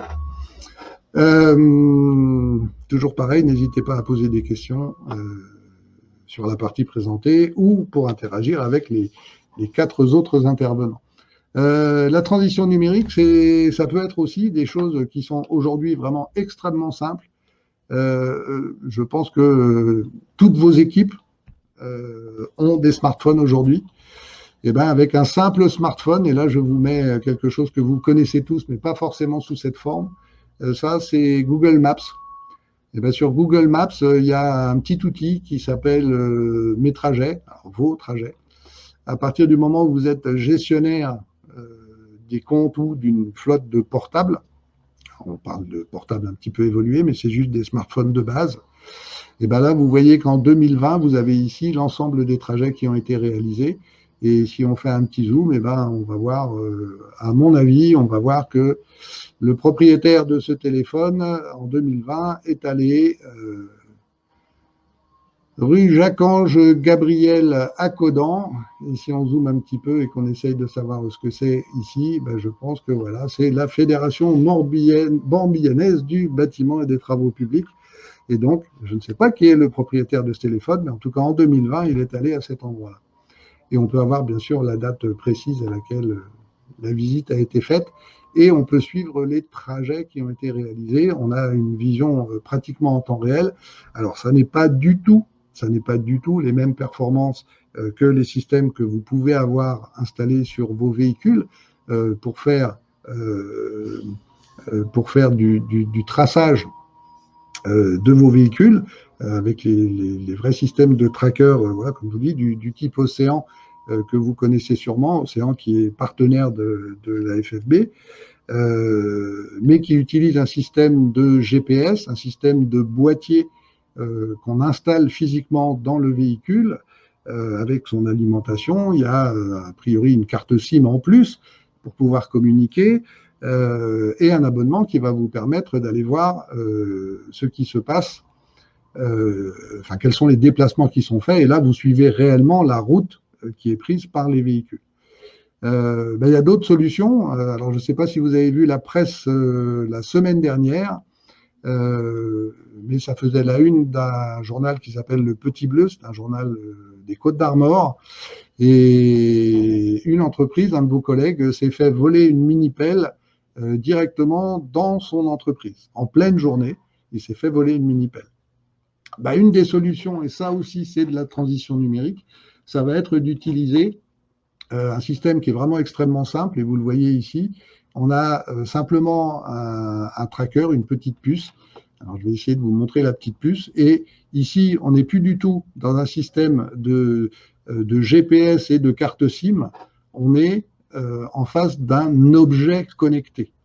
Vous voyez ici qu'on utilise un réseau qui s'appelle le réseau LoRa.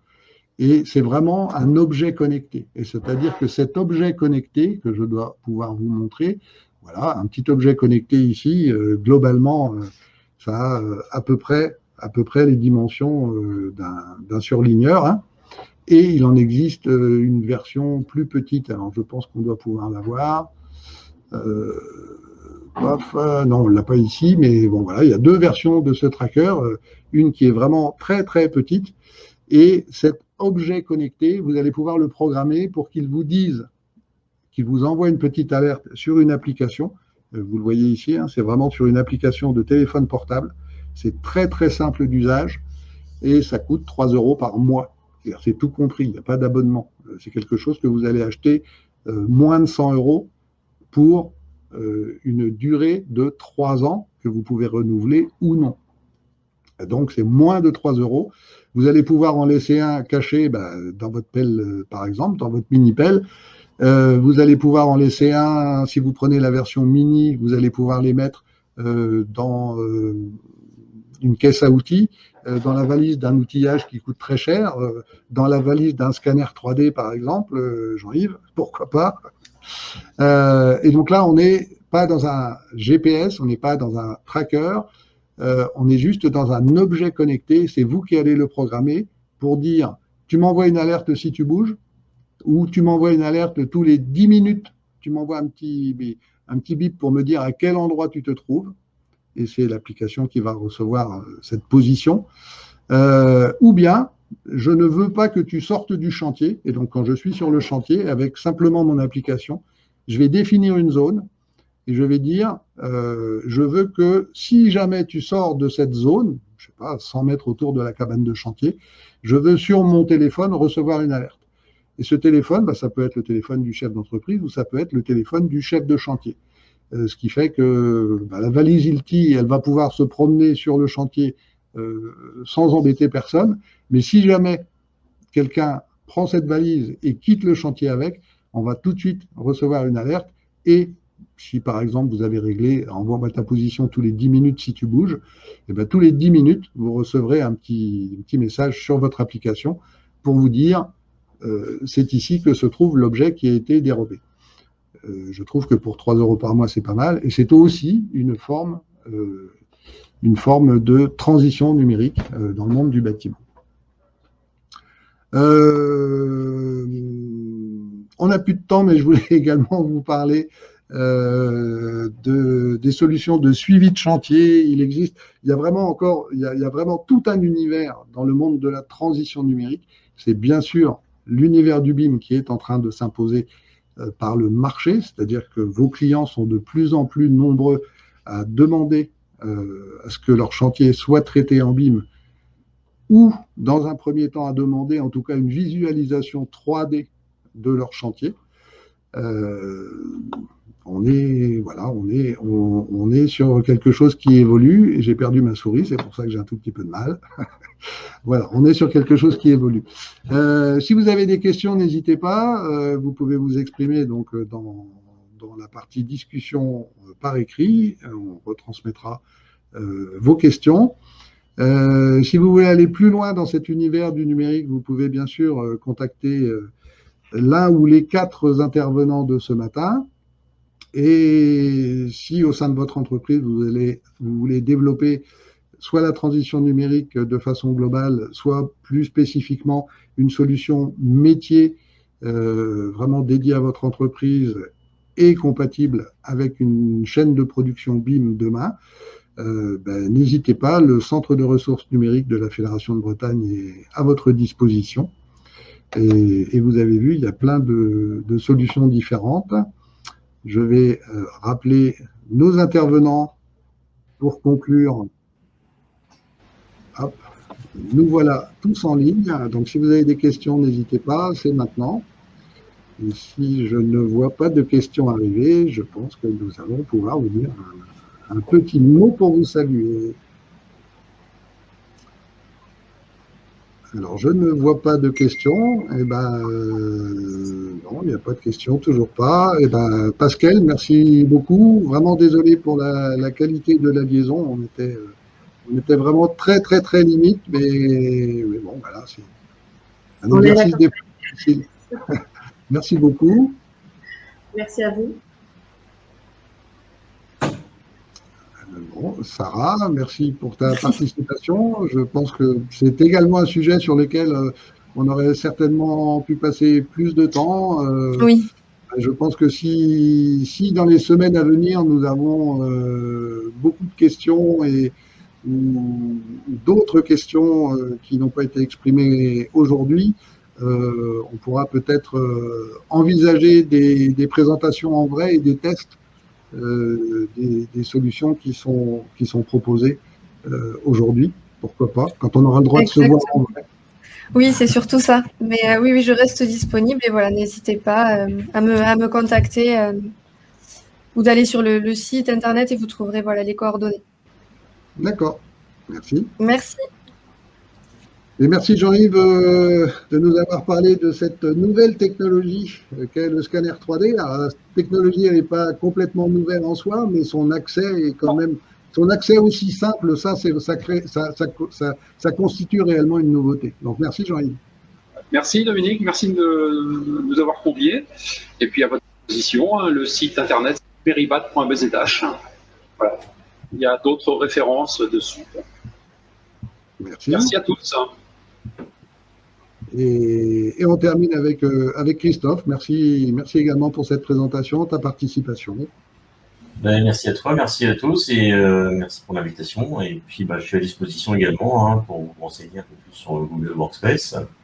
Donc mon site internet, c'est ça, c'est click.fr. Et puis vous pouvez me contacter sur contact@click.fr également. Voilà. Je vous souhaite une bonne journée à tous. C'est clic avec 2 C parce que le travail collaboratif, c'est un truc, c'est super, c'est super. Alors, clic sans le deuxième C n'existait plus, n'est plus disponible dans notre domaine. Oui, j'imagine bien. Donc, il a fallu ruser. Bon, voilà, eh bien, merci à tous. On aura réussi à dépasser de quelques minutes quand même, mais moi je dis on s'en sort bien. Merci à tous, au revoir. Merci, Au revoir, à bientôt.